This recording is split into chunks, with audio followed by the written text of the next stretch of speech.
What is going on, guys? Nick Raptor here, back with another speculation discussion kind of video to talk about some possibilities of things we could see at the Game Awards. Now, three of things, one is pretty obvious that might show up. The two others, which could happen, but maybe not, they're probably scheduled for another event. But it's always fun to talk about discussing the possibilities, especially with the Game Awards. You get the cringe, you get the announcements, you get the rowdy fanboys of said company. It's always a jolly good time. So the first one, talk about the possibility. One thing I feel, just like last year they did, Monster Hunter will show up. Now this could be a thing with Sunbreak.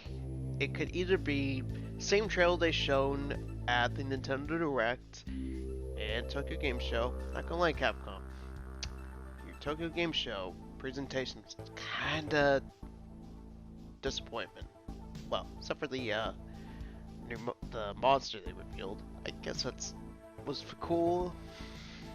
So I feel like Monster Hunter is definitely going to have a presence since, well, with both Rise and Monster Hunter Stories 2 Wings of Ruin doing pretty well, and of course the PC version coming out in January, so Capcom definitely wants to have a presence and show Monster Hunter there.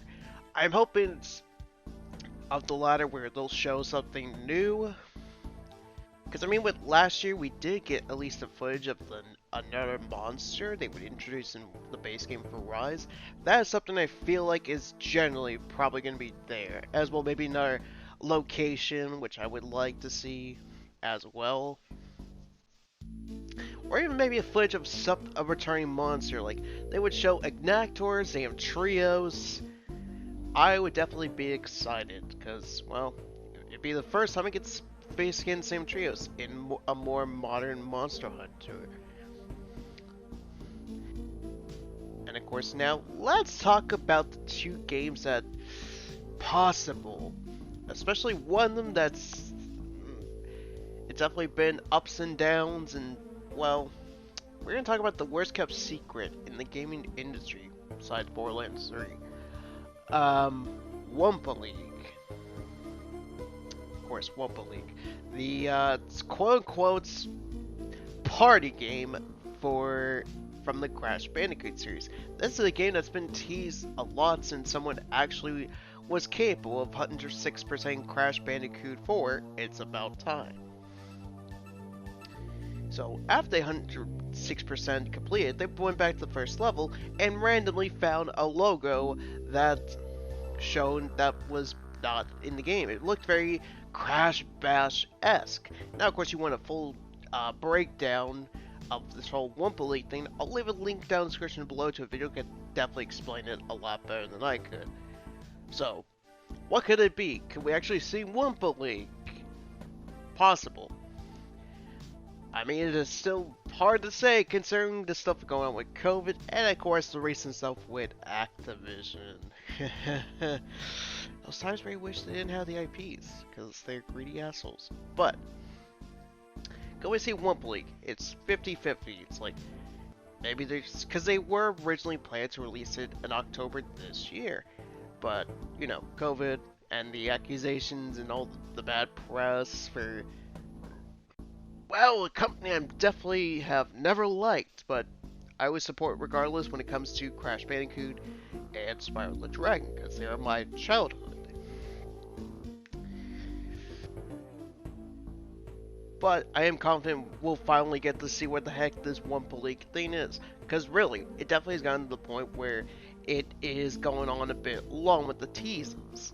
It's like, you could at least confirm it, because we already know a lot about Wumpa League. We just need them to actually freaking show it.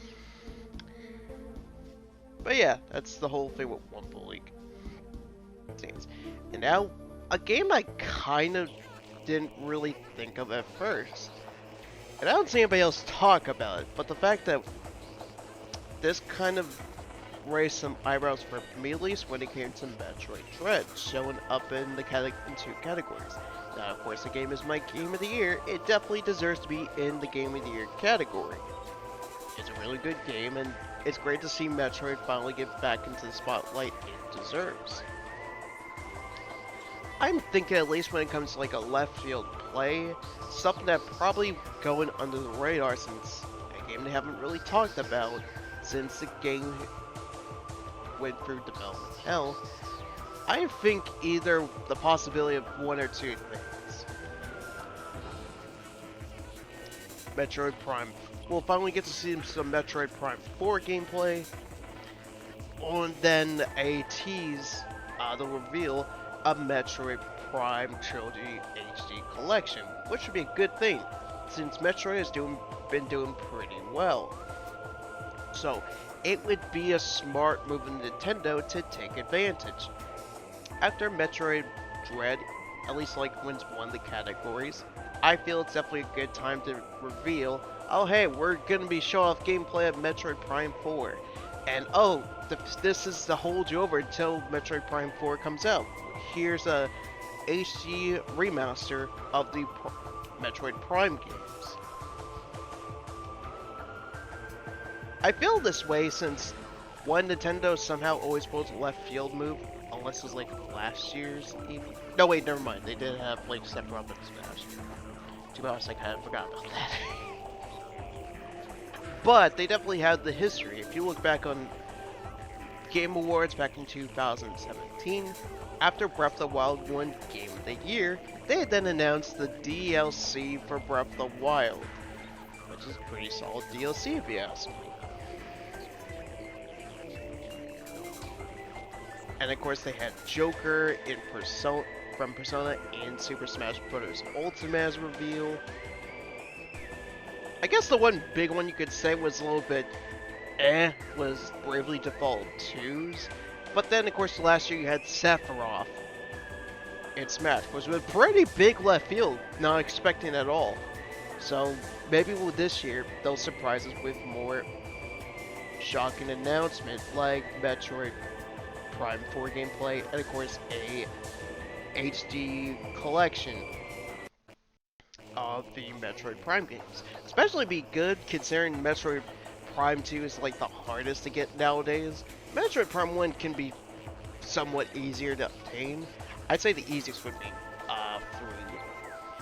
And plus, as somebody who's never been like the biggest fan of the Metroid Prime games, but still it's Metroid, it's my second favorite Nintendo franchise. I've definitely been liking when I played of Dread, and it was really good. So I definitely will buy that.